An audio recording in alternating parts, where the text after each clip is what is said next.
అధికారులు నిర్లక్ష్యాన్ని వీడి అభివృద్ధిపై దృష్టి పెట్టాలని ఏపీ రోడ్ల భవనాల శాఖ మంత్రి బీసీ జనార్దన్ రెడ్డి అన్నారు.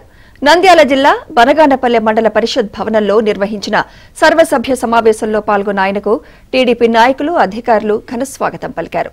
గ్రామాల్లో తాగునీరు, డ్రైనేజీ సమస్యలు లేకుండా చూడాలని అధికారులను మంత్రి బీసీ జనార్దన్ రెడ్డి ఆదేశించారు.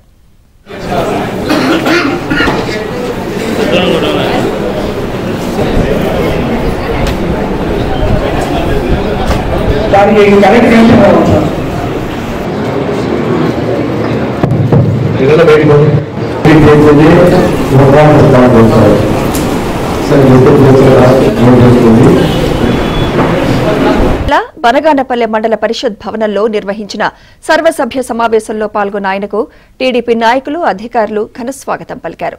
గ్రామాల్లో తాగునీరు, డ్రైనేజీ సమస్యలు లేకుండా చూడాలని అధికారులను మంత్రి బీసీ జనార్దన్ రెడ్డి ఆదేశించారు. सर